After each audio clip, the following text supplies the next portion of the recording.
Dramang ito ay rated SPG. Striktong patnubay at gabay ng magulang ang kailangan. Maaaring may masiselang tema, lengguwahe, karahasan, sexual, horror o droga na hindi angkop sa mga bata. Ikaw ang aking dala sa gabing madilim. Ikaw ang Nag-cruise na ang landas na mag-ina pero hindi naging maganda ang una nilang pagkikita. At nalaman na ni Giselle na anak niya si Justin. Magandang araw at eto na nga tayo sa ating pinakaamang tagpo sa Abot Kamay na Pangarap. Welcome to my channel. Please don't forget to like, comment, and click the bell button para lagi kayong updated sa aking mga videos. Samantala, sa Apex Hospital habang papunta si Robert sa kanyang papa para bisitahin, ay nakatanggap siya ng tawag mula kay Kinito. Sinagot naman agad ito ni Robert at sinabi, "Oh Kinito." Naitanong ni Kinito kung kasama niya si Ma'am Giselle niya. Ipinagtaka naman ito ni Robert kung bakit niya hinahanap si Giselle. Sabi niya hindi. Bakit? Sabi ni Kinito na may kailangan lang siyang malaman. Ikinagulat ni Robert ang sinabi na malaman? Tungkol saan? Sabi ni Kinito, Doc RJ, mas maganda kung si Ma'am Giselle muna ang makausap ko. Sabi ni Robert, come on Kinito, you can tell me, kapatid naman niya ako eh. Sabi ni Kinito na tungkol po sa anak ni Ma'am Giselle. Nagtaka si Robert sa sinabi ni Kinito, anak? Di ba matagal nang patay ang anak ni Ate Giselle? Sabi ni Kinito, no, Doc RJ, hindi po, buhay ang anak ni Ma'am Giselle. Yan po ang pinahanap sa akin ng papa mo dito sa US at nakita ko na sila at nakausap. Na-confirm ko na po na buhay ang anak ni Ma'am Giselle. Ang totoo nga po ay andyan sila sa Pilipinas dahil umuwi sila dahil nabalitaan nila ang nangyari kay Don Pepe. Baka nga po binibisita na nila si Don Pepe nang hindi nyo nalalaman.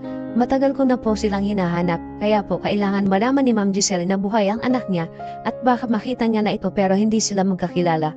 Hindi makapagsalita si Robert sa nalaman niya kay Kinito at sinabi niya, sige Kinito, salamat. Pupuntahan ko si ate at sasabihin ko ito sa kanya.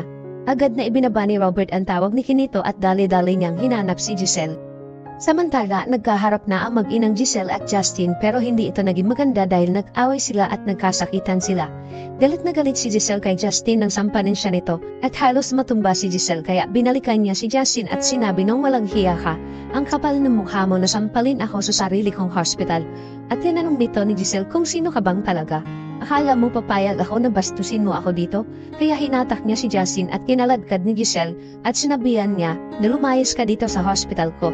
Habang hinahatak niya si Justin ay sinasabihan niya na ito na hindi ako papayag na bastusin mo ako sa sarili kong teritoryo. Habang si Justin naman ay nagpupumiglas pagkakahawak sa kanya ni Giselle at sinabi na bitawan mo ako. Habang si Annalyn ay inaawat niya ang tita Giselle niya. Itinulak ni Giselle si Justin at natumba ito at sa sobrang galit ni Giselle ay sinabihan niya ito na hindi ka talaga pinalaki na maayos ng magulang mo. At bigla naman dumating ang lalaki na si Eric at nakita niya ang ginawa nito kay Justin. Kaya tinawag niya si Giselle at napatingin naman ito at ikinagulat niya na makita niya ang lalaki. Sabi ni Eric kay Giselle, huwag mong sasaktan ang anak mo. Ikinabigla naman ni Giselle ang sinabi nito at bigla niyang nasabi ang pangalan na Eric. Nagulat naman si Justin na makita niya ang tatay niya at bigla itong napatayo. Natulala ang lahat sa nasaksiyan nila. Napatingin si Annalyn kay Giselle, habang si Giselle naman ay ikinambigla ang sinabi ni Eric at napatingin kay Justin. At si Justin naman ay galit na napatingin sa tatay niya. Samantala sa bahay ni Lynette at Carlos, binisita siya ni Doc Denise para matulungan si Lynette sa nararanasan niyang trauma. Dahil natatakot na si Lynette at iniisip niya na mamamatay na siya. Ipinaliwanag ni Lynette kay Denise ang nararamdaman niya na naglalagas ang mga buhok niya. Dahil naglagas din ang buhok niya nung nagkasakit siya ng cancer. Hindi kaya bumalik ang sakit ko? Tapos lagi siyang kinakabahan at pakiramdam niya na palaging may mananakit sa kanya. Kaya tinanong niya si Denise kung normal ba ang nararamdaman niya dahil natatakot na si Lynette at iniisip niya na baka nasisiraan na siya ng ulo. Sabi ni Denise, hindi. Dala lang yan ang nararanasan mong trauma. At kung bakit nagdalagas ang buhok mo ay dala din ng stress at pag-iisip mo.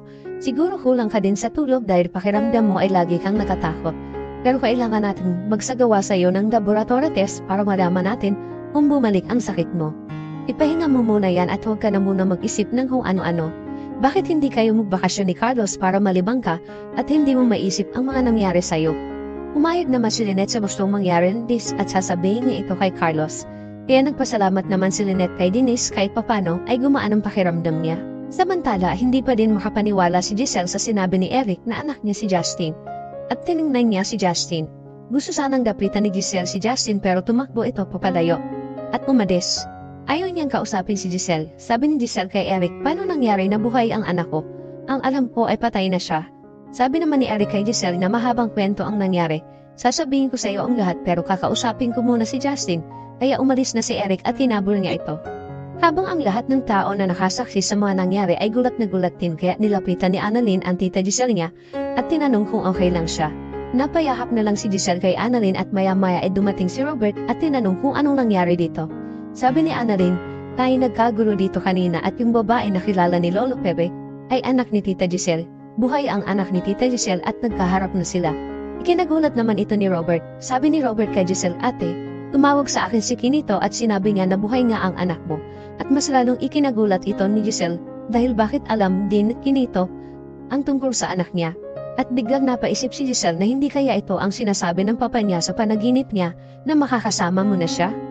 Mas lalong naguluhan si Giselle at napaiyak na lang ito dahil hindi niya alam ang gagawin ngayong nagkaharap na sila ng anak niya.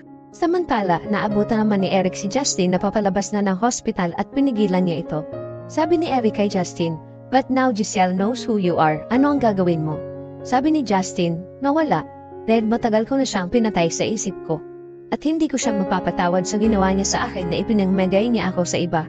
Sabi ni Eric na bakit hindi mo siya bigyan ng chance na ipaliwanag din sa'yo ang dahilan kung bakit na nagawa yun sa'yo. Nanay mo pa din siya at hindi mo din alam kung anong pinagdaanan niya nung nawala ka sa kanya. Kailangan mo siyang kausapin para malaman mo ang dahilan niya.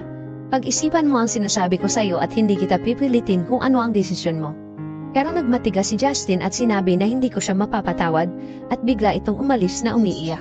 Samantala, dahil sa mga hindi magandang nangyayari kay Lynette ay nagbakasyon sila ni Annalyn papuntang Japan para maglibang si Lynette at maiwasan ang pag-iisip sa trauma na naranasan niya. Tuwang-tuwa si Annalyn na kinukwento kay Doc Lindon na first time nila magkakasama ng nanay niya at unang pagkakataon na sumakay sila ng eroplano. At masayang-masaya si Annalyn at Lynette dahil para silang mga bata na ini-explore ang Japan na magkasama. At tutuwa si Annalyn dahil sabay nila ng nanay niya na nai-experience ang ganito at magkasama pa sila. Tapos ngayon ay nasa Nagoya, Japan na sila. Sabi naman ni Lindon, kapag narinig mo ang Japan, Doc, anong unang pumapasok sa isip mo? Sabi ni Annalyn, Mount Fuji. At natawa silang dalawa at sinabi ni Doc Lindon na tama. At habang nag-i-enjoy silang tatlo na magpakain ng mga ducks, ay hindi nila alam ay naandun si Moira sa di kalayuan at may kausap ito sa telepono. "Hello, si Moira Tanyang ito. Ibinigay ni Doc Carlos ang number mo sa akin. Saan tayo magkikita? Pupuntahan ko na ang tao mo." At sabay alis nito nang dumating naman sina Annalyn para maghanap ng mauupuan at nakita nila ng bakante ang lamesa na inalisan ni Moira. Nakita ni Annalyn na nakalimutan ng babae ang gloves niya kaya nagpaalam muna siya kay Lynette at Lindon para habulin ng babae na si Moira at ibigay ang naiwan niyang gloves. Ano ang ginagawa ni Moira sa Japan at sino ang kikitain niya? Magkakaayos pa ba ang mag-inang Giselle at Justin? Yan ang ating pakaabangan dito lang sa Abot Kamay na Pangarap.